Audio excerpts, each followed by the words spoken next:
Lightning struck twice. When it's time to let go of the one or ones you love. First edition. Written by Shantae Sawyer. Narrated by Lexi McKenzie. Dedications and acknowledgments. Thank God for giving me the strength to write this book and tell my story. I cried many days and nights trying to complete this book. I dedicate this book to Nichelle and Malika. No child should be told to keep a secret when they are physically, emotionally, verbally, and/or sexually abused. It is never okay for someone to abuse or misuse you. Donald, my dad. Sorry you missed seeing me grow up and develop into this beautiful woman. Lavonda, Miss Johnny, Almatina, and Leslie, thank you for being true friends. John and Kathy, who's always willing to make time to listen and give me advice. My ex-husband, I apologize for the hurt I caused due to being misled. Tremel E., thank you for all the days and nights you motivated me to finish this book, for the sunshine you brought into my life, and always willing to shield me from the rain during our rainy days. For the loved ones who ran their race and has come to an end, my Aunt Patricia, my grandfather Joe, my Uncle Timmy, and my Uncle David, rest in peace. For comments about the book, or if you want to get your ton of bricks off your chest, I would love to hear from you via my email address at nomoabuse2014@gmail.com. That is NOMOABUSE2014@gmail.com. Chapter 1. My name is Shawnee, born August 4th, 1978 to the parents of Renee and Ducky at ages 17. At age 2, Renee and Ducky decided to part ways. Renee met a man named Keith that she soon would begin dating. Keith was a man who would have been any woman's dream man. He was 28 years old, gainfully employed, a homeowner, drove a nice vehicle, wore a uniform to work, and had no kids. My mom was 19 years old, a single mother with a recent failed relationship with the father of her child. She thought she had found the man of her dreams. She did not hesitate to move from her mother's house into Keith's house. She packed her belongings and mine too. 3 years later, my mom had a baby girl by Keith. She seemed to be so happy with Keith. I did not know my mother's happiness would cost me my childhood. I was not really allowed to play with my new baby sister. Keith had said I might get jealous and hurt her. By age 7, Keith became very abusive. He abused me mentally, physically, emotionally, verbally, and sexually. That man that was once nice turned into a monster.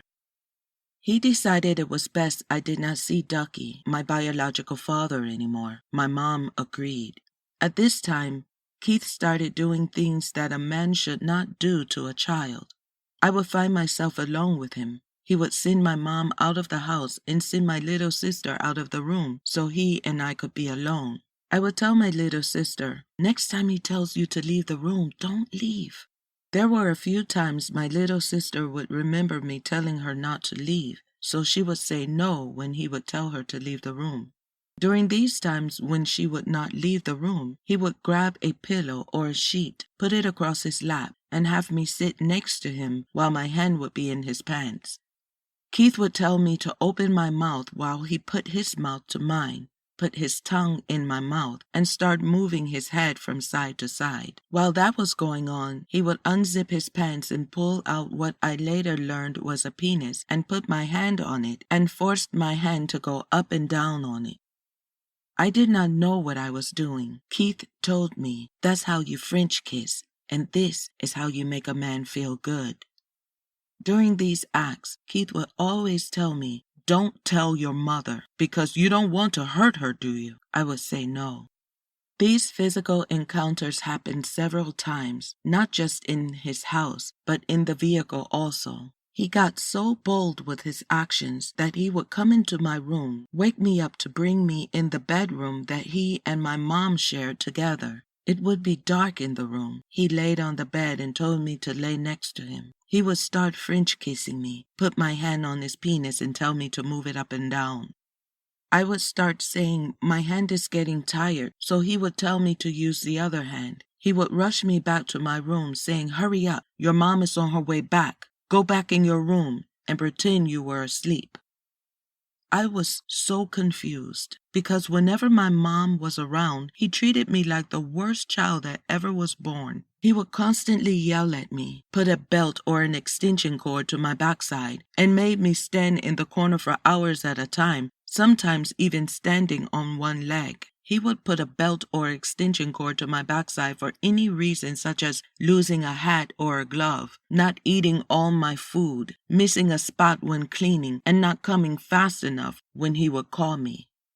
I would be sitting on the toilet, and if he called me, I had to stop what I was doing to come see what he wanted. Most of the time, he would call me to get him a beer out of the fridge or ice out of the freezer. My mom never questioned the way he disciplined me. She joined in and used the belt and extension cord to parts of my body. While she would be using the belt or extension cord, I would cry on the inside and outside, thinking to myself, if she only knew how much I love her. I loved her enough not to tell her what Keith was doing to me when she was not around. I knew parts of his body that a child should not have known, but I continued to keep it inside. Chapter 2. 2 years went by with the same sexual acts going on, along with the physical and emotional abuse.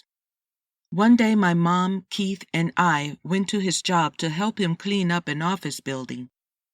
He had the key to get in. While at his job, my mom looked at me and said, "Who is doing something to you?" I looked at her and said, "Nobody." She asked me again, and I said, "Nobody." She grabbed me in my collar, looked me in my eyes, and asked me a third time. By this time, Keith had walked in hearing her ask me and saw her holding me in my collar. He said, "You better tell her." Me being 9 years old, constantly being abused by the same man who would put a belt or extension cord to my backside, had me stand in a corner for hours at a time, and would tell me not to tell my mom so I would not hurt her, while he is enjoying the pleasures of me, a child, playing with his penis and French kissing me, as he called it, when she was not around. So after he told me, "You better tell it," I immediately said, "He did," and pointed to him. He then denied it and said, "No, I didn't. She's lying." My mom grabbed a broom and started hitting him with it. While she was hitting him with the broom, she would say, "Why? Why would you do this to me?" I started crying while feeling relieved. I hated to keep that from my mom. It felt like a ton of bricks was lifted off my chest. Keith was right. I did hurt my mother, and he was arrested. He did finally admit to the things I said were true. My mom felt so sorry for him. She paid the bond to get him out of jail and wrote a letter to the judge saying he apologized and we are going to be a family and we would go to counseling. He got off with probation. He stated the reason for the abuse he did to me was due to the alcohol and drugs he was using. Yes, he admitted to being an alcoholic and drug user. I later found out he introduced my mother to be a drug user too. Almost a year later, after telling my mom what Keith had done to me, they decided to get married. My sister and I were the flower girls in the wedding. He stopped going to see his counselor, while I continued, not understanding why he stopped, and I continued. He did apologize to me and asked me to forgive him. He stated that drugs and alcohol is the reason for the things he did to me. He then asked if he could adopt me. My mom sitting there with us, giving him permission to adopt me. I said, "No, I know who my father is." I did not see my father that much growing up, but I knew when I did see him, he never touched me in an appropriate way, never made me stand in a corner, never raised his voice at me, and never put a belt or extension cord to my backside. My mom forgave him, so what was I to do? I forgave him also. I still gave him the utmost respect and called him my stepfather. Chapter 3. So growing up, I was taught how to hide the abuse, keep it inside of me, and go on like nothing ever happened. I was told not to talk about it. Things did get better. Keith would just ignore me when I did something he did not like. No more corners, no more belts or extension cords unless it was from my mom. Best of all, no more hands in the pants or French kissing. We started going to church. We went to Sunday service, Bible study, and choir rehearsal. We would even study the Bible as a family at home. The first scripture I was taught and memorized was Psalm 23. They even decided we would get baptized as a family. So here it is. I'm 12 years old, not understanding baptism. I said, "Do I have to? I don't want to get baptized." I was told I'm getting baptized, and that was the end of the discussion, so I got baptized. During this time, we had no idea what was coming next. Mom had an affair, and during that affair she conceived twins. She told Keith what she had done. They decided to stay married, and Keith would raise the twins as his own. The twins were born identical. Again, Keith made the decision that the twins should not be in their biological father's life. Renee, my mom, agreed. So Keith raised them as his own, giving them his last name, and they called him Dad. 2 years went past. I got my first job as a server and continued to work throughout high school, then finally graduated from high school. I moved out and got my first apartment. Chapter 4. Not long after I met a man who I began dating. He moved in very quickly. We went to the courthouse and got married April 1st, 1998. After getting married, we went home. I called my mother and told her I was married. She said, "Ha ha, April Fools." I said, "It's no April Fools." I said, "I'm married for real." She said, "I wanted to be there to experience that with you." I said, "Well, we are going to have a gathering so we can invite people." She was so disappointed and got off the phone with me. She later got over it, so I thought. We had our first child, who turned out to be a baby girl. My mother and I discussed her babysitting our baby, her grandchild, while my husband and I went to work. We agreed to pay her $100 per week. She started watching our daughter after being just 3 weeks old. My husband asked me to stay at home and raise our daughter. I explained 2 incomes are better than 1. He was a little skeptical at first because of what Keith had done to me as a child. I explained to my husband that Keith said he did those things to me because of the alcohol and drugs he was using at the time, and he no longer does those things. Besides, after he apologized, he said he would never do that again, and he did not. I mentioned to my mom the doubts my husband was having about her babysitting our daughter in her home with her husband. My mother told me she would not allow her husband to be alone with her under no circumstance. She said, "I would not allow anything to happen to my grandchild." I told my husband what my mom said. He said to me with a very serious look on his face, "I don't know what I would do if what happened to you would happen to our daughter." We allowed my mom to babysit our daughter for 6 months. Due to my mom beginning to use drugs, some mornings when I would show up to drop my daughter off, my mom would not be there, and her husband or my brothers constantly turned me away. So my husband and I decided to find another babysitter. My husband knew a woman who looked after his niece.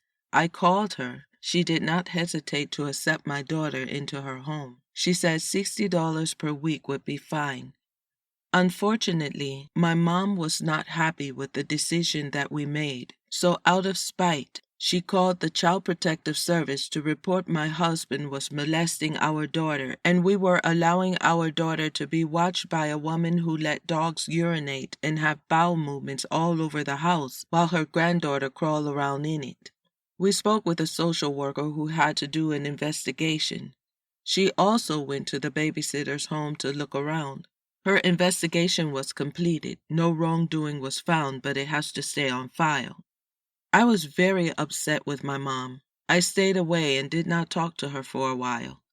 We finally started back talking and never mentioned the investigation. When my husband and I would take our daughter to visit my husband would have to sit in the car in the driveway. He was not allowed to step foot in their house. One day Keith, my mom's husband, came to me and said, "We do not want him in our driveway anymore. He need to wait for you up the street." I could not understand why they would decide something like that. My husband did not understand either. Chapter 5. 3 years later, we had another daughter. My mom was upset with us for having another baby, asking me why would I have another baby by him. Keith and my mom would tell me how my husband did not love me and how he would have other women in our home while I was at work. My husband and I never discussed cheating, another woman, or another man. We never questioned. But listening to the people that raised me, listening to the mother who claimed she loved me and did not protect me as a child, suddenly wants to protect me now. She would tell me, he is not the man for me, and I need to get away from him. I heard it so much, I decided to date a lowlife outside of my husband. I later told my husband. He said, "We can work this out." I decided I wanted to end our marriage. Deep down inside, I did not want to leave my husband. The little bit I knew about love, I wanted to share it with him. I constantly would hear my mom say to Keith, "You molested my daughter." I would hear Keith say, "Renee, you had an affair and had twin boys by another man." I knew this was not the marriage I wanted to have, constantly being reminded of my wrongdoing. My mom went with me to the lawyer's office, helped me pay for the lawyer, and even went to my court dates with me. A year later, when I got the letter in the mail stating I was divorced, I immediately called my mom and said, "Mom, I'm divorced. I got the letter in the mail." My mom said, "Honey, you was a fool. You had you a good husband. Ain't no way I would have left my husband," and hung up the phone. I sat there holding the phone thinking about all the things my mom had said about him while we were married. That was the first time I heard my mom say something good about my now ex-husband. As time went on, I remembered that's my mom, and I had to forgive her and myself. I was finally able to spend time with my siblings. Me and my sister started hanging out. She told me she wished she could find a husband like I had. She asked me what happened between me and my husband. I could not bad talk my mother, so I just told her I did wrong and ended my marriage. My brothers played basketball, football, and many instruments in school. I made sure I was present for everything they had going on, so they would know I loved them. My mom and husband just made me feel like I was wrong for moving forward in my life, so I gave up what belonged to me to make them happy. Not long after my divorce, my sister came to live with me. She had 2 sons, one born in the year of 2003 and the other in the year of 2004. Not long after that, our mom became very ill and had to be hospitalized. Chapter 6. Things were not looking good at all for my mom. She was hospitalized for 10 days, then released. 2 weeks later, hospitalized again for another 9 days. She had to learn to walk again. Her speech and eyesight was affected too. During the times of her hospitalization, I made the decision for my brothers to stay at my house so we could all be together. I made sure my brothers, my nephews, and my kids got to school every day, got home from school, and did their homework. I tried to make their lives as easy as possible. I took all the grandkids to visit my mom while she was in the hospital. Trying to get my brothers to go was like pulling teeth. I did not understand why they did not want to see Mom in the hospital. They finally went after asking several times. They were in charge of keeping their nieces and nephews while me and my sister helped with Mom in the hospital. I brought a CD player along with a gospel CD to the hospital. We all stood around her bedside and sung, "I Need You to Survive." I spent countless hours at the hospital, still worked and kept the kids on the right track. When Mom was released from the hospital, Keith gave my sister and I his work schedule so my mom would not be home alone. My sister and I would take turns sitting with Mom to make sure that she made it to her appointments, had something to eat, and went to the bathroom. A couple times, my mom was left by herself, with having to crawl to the bathroom to use it and crawl to the kitchen to get something to eat. I continued to pray and stay focused. Day after day, week after week, month after month, my mom's health got better. She was able to walk better, talk better, and see better.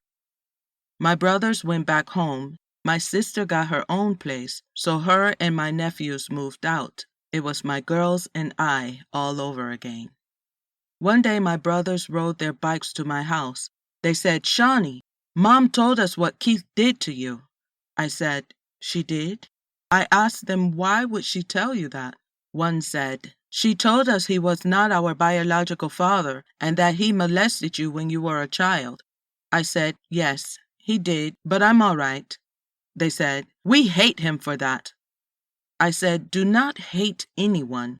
Hate is a very strong word. If I can still respect him and he did those things to me, surely you all can too." They both looked at me and said, "That was wrong to do those things to you." Chapter 7. I started dating, then met someone. He had recently been released from prison after doing 5 years. He told me that that was his past and he wanted to live for the future. We started hanging out on a daily basis, always wanting to be around each other. After 2 months of dating, I asked him, "Is there something you want to tell me?" He said, "The woman I was with before you is pregnant." I asked, "Is she pregnant by you?" He said, "Yes." I asked him, when did he find out? He said he knew for a while and that she is 5 months.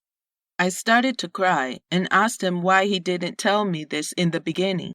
He said he did not know feelings would develop between us so fast and did not want to take a chance on losing me.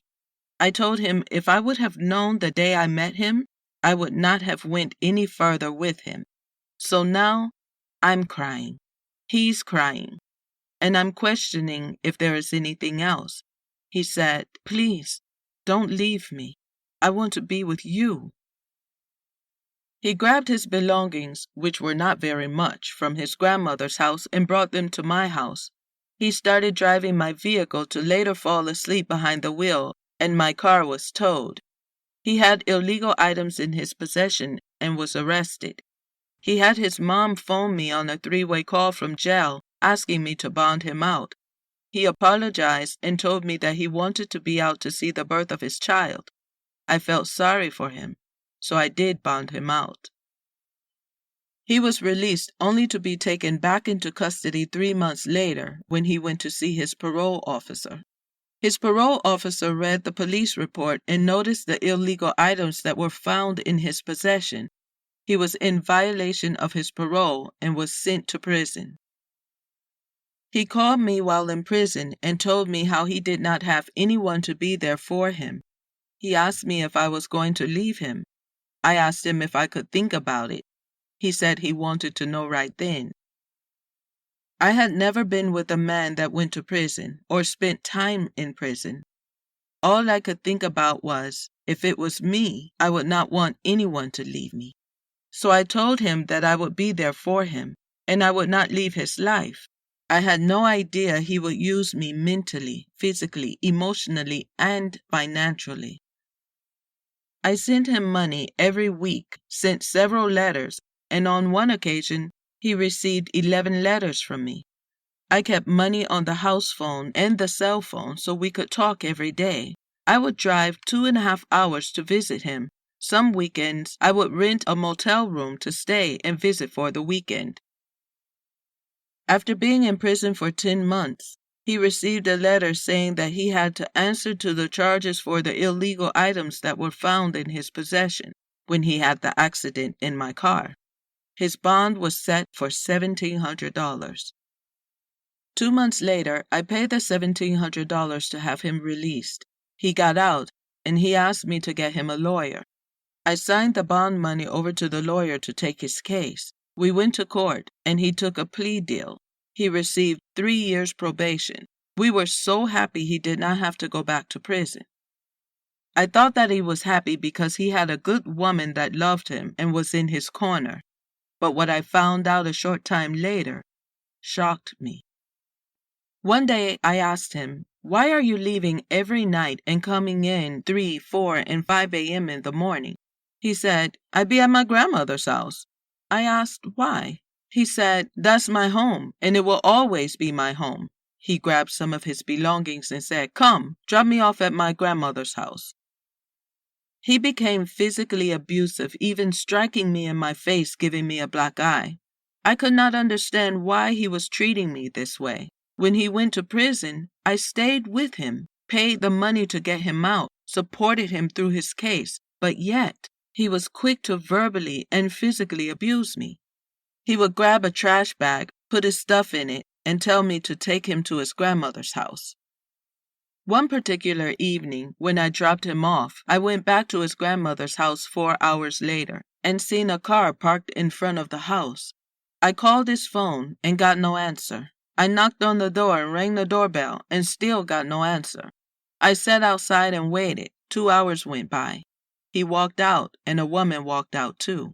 I walked up to her and said, "I'm Shawnee." She looked at me and said, "I know who you are. He tells me everything. I'm his daughter's mom, and I'm not going to quit messing with him because I love him."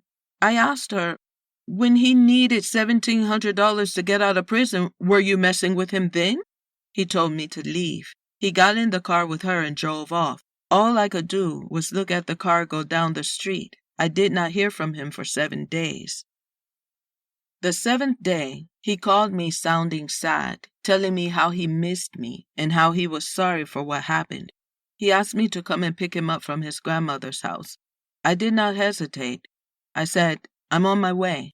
I ran out of the house and went to pick him up.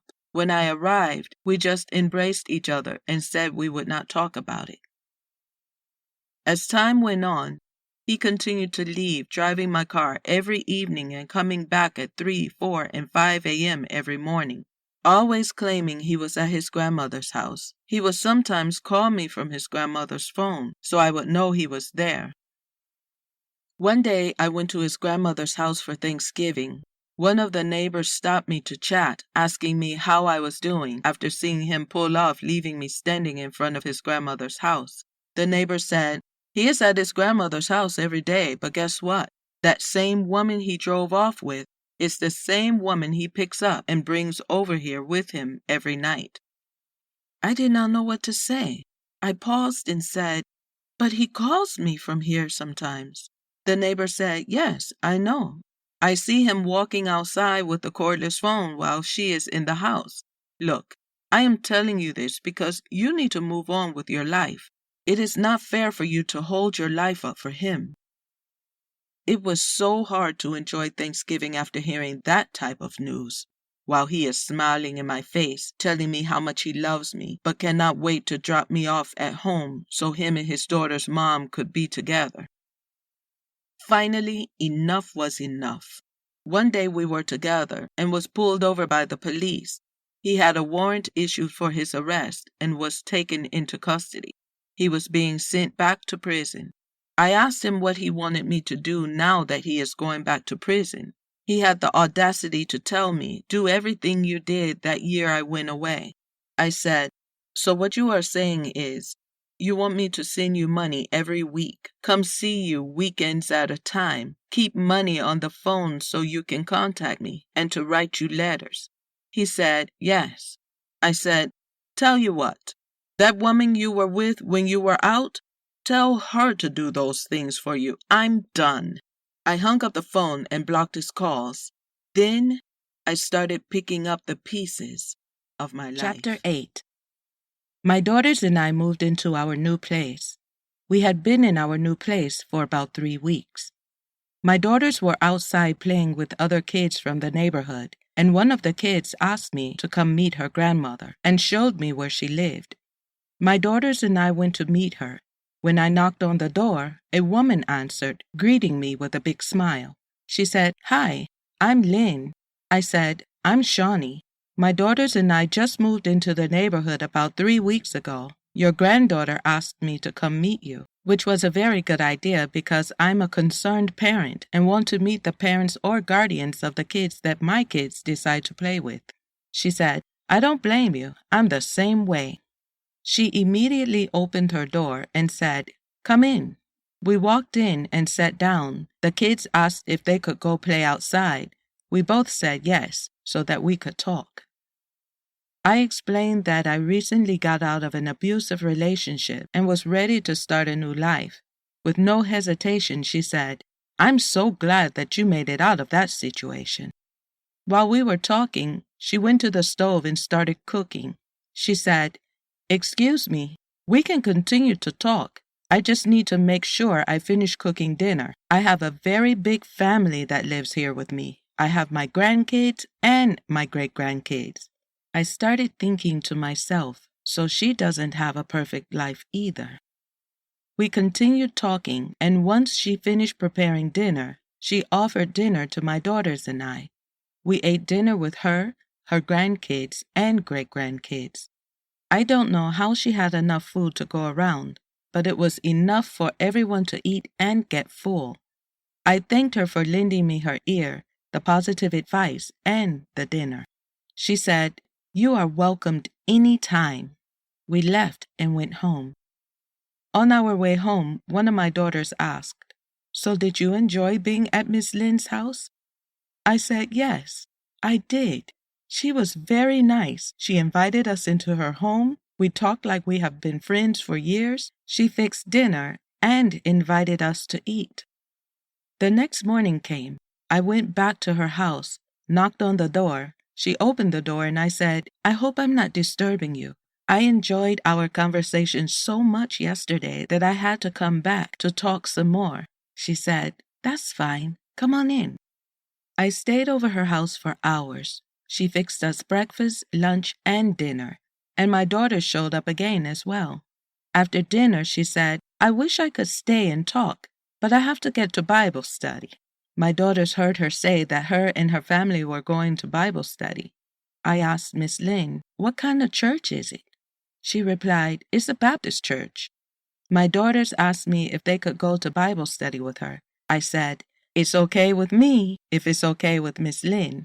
They asked Miss Lynn if they could go to Bible study with her. She said, Sure. I asked, Do you have room for them? She said, very politely, There's plenty of room for them. No problem at all. I trusted my girls going with her and her family. Her grandkids and great-grandkids were so happy my girls were going that they all started jumping up and down saying, Yes, I'm glad y'all can go. I told them I would see them when they got back. I left and went home. When they returned from Bible study, both of them rushed through the front door, came to sit next to me, and told me how much they enjoyed Bible study. They said that the pastor was awesome and that they would like to go back. I was so happy to hear they enjoy Bible study. I asked, How did Miss Lynn treat you? They both said, She was very nice. She fed us again before dropping us off at home. We asked if we could go with her again, and she said yes. She said, Bible study is on Wednesday, choir rehearsal is on Thursday, and Sunday morning is service. Sunday morning came, and my girls asked, If it's okay with Miss Lynn, can we go to church with her?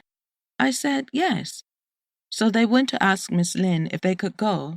She said, Sure. Not one time did she turn them down. They went to Sunday service, and I stayed home.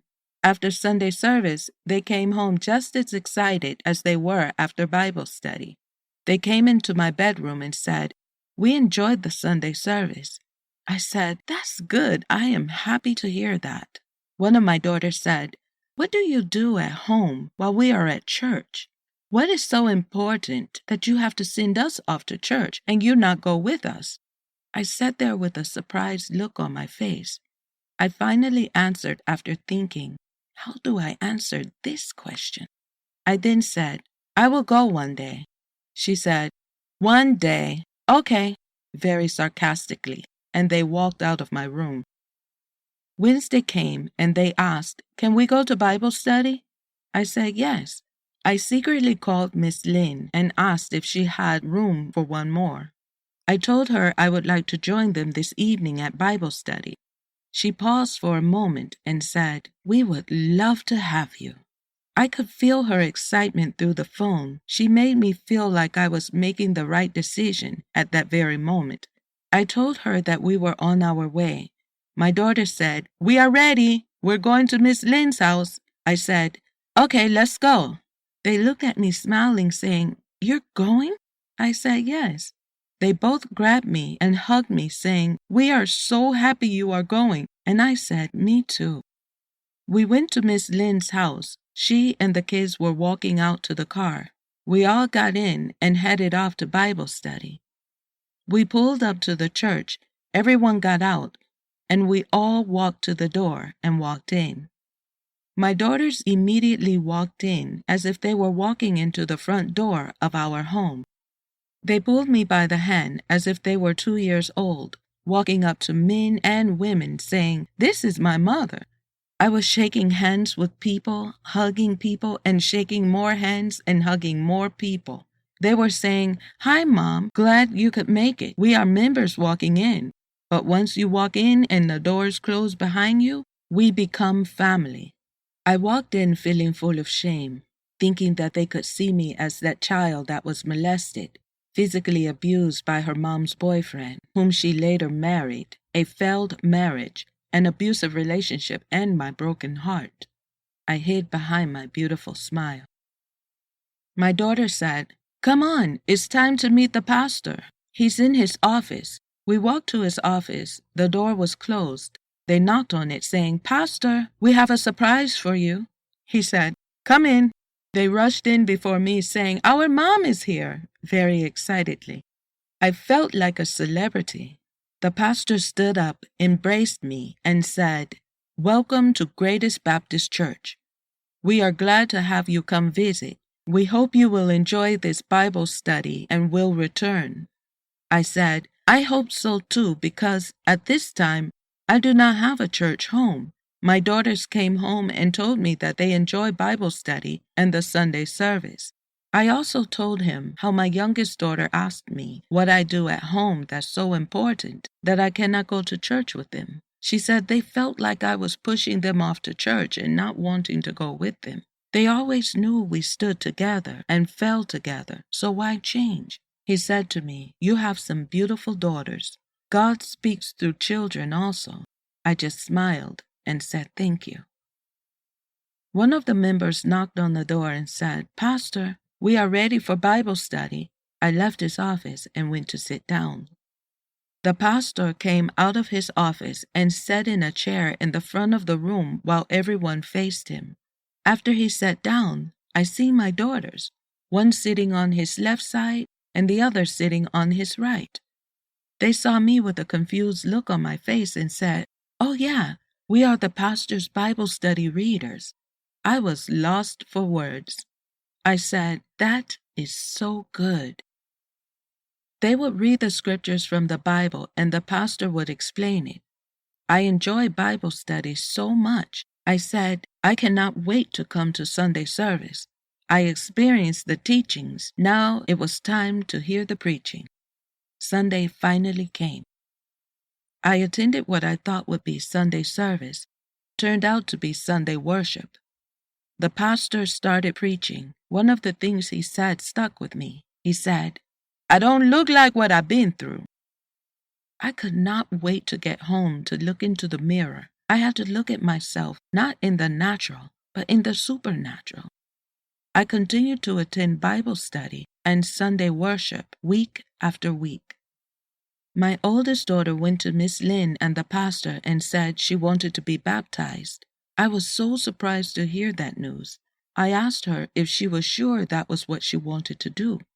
I knew that at age 12, I was forced to be baptized. My daughter said, "This is one of the many things I would like to do." My daughters and I became members of Greatest Baptist Church, and on Easter Sunday, we were baptized. They became more involved with the church. Not only were they the pastor's readers in Bible study, They also started praise dancing, and my oldest daughter began singing in the choir. We continued to attend Bible study and Sunday worship. Chapter 9. It was a week before our 1-year anniversary of being baptized when my oldest daughter came to me while I was sitting down watching TV. She said, "Mom, we were told to keep something from you." I said, "Who told you to keep something from me?" She said, "Granny." She went on to say that Granny told her she would take care of it. I said, "If Granny can tell you to keep something from me and you do it, maybe I do not need to know, so don't tell me." Then I asked her, "Did Granny take care of it?" She said, "It's been 8 years and I'm still waiting for her to take care of it." I said, "Okay, let Granny handle it."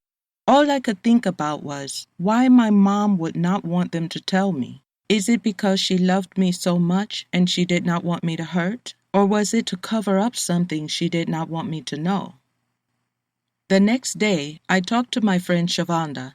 I told her my daughter came to me and told me that my mom told her to keep a secret from me. And I told her, if someone can tell you to keep a secret from me and you do it, then maybe I do not need to know.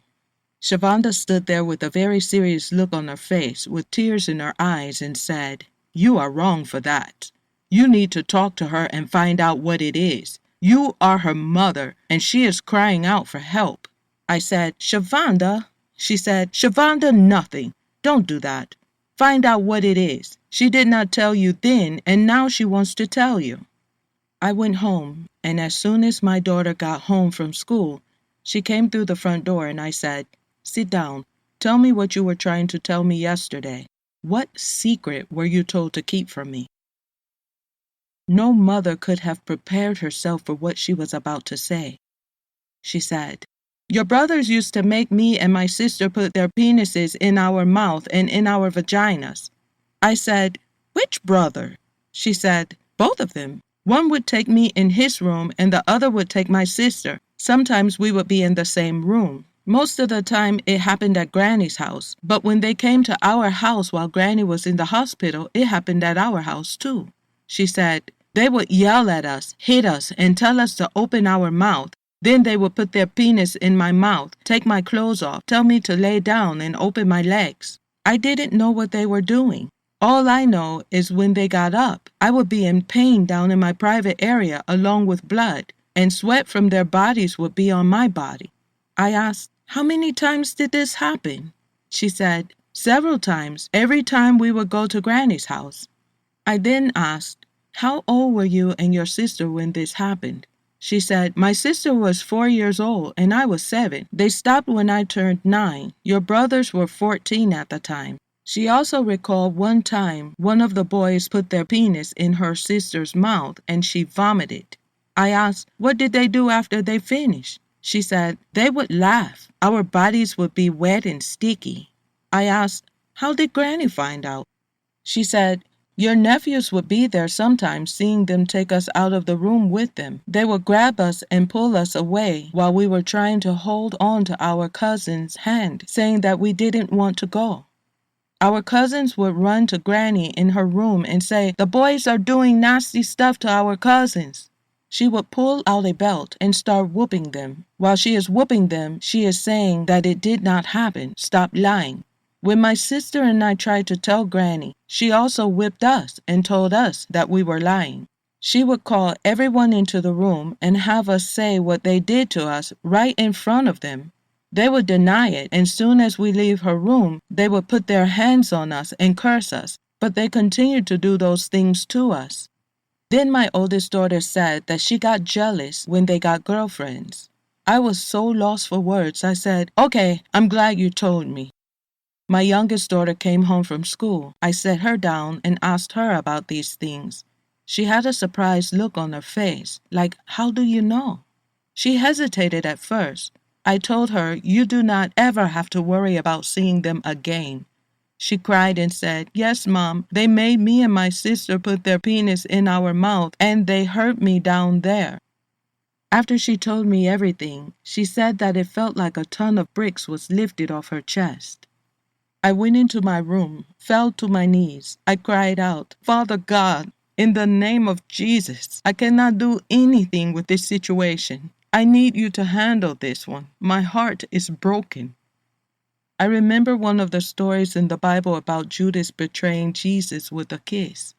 I was betrayed not only by Renee, my mom, but by my brothers also. 8 years had went past, and no one told me anything. I cried that whole night, tossed and turned, and couldn't sleep.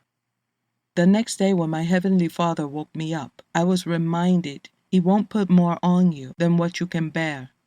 He prepared me for this when I was a child, starting at age 7. I had to work on forgiving those who knew what was going on and did not do anything to stop it, even if it took to tell me to never bring my daughters around again. I also have to forgive the ones who did those horrible acts to my innocent daughters. I never thought this would happen to my daughters. My mom assured me they would not be left alone with Keith. She assured me she would not let what happened to me happen to them. My daughters were treated like filthy rags, and to this very day, I do not speak to Renee or my brothers. This is a chapter in my life I will never forget.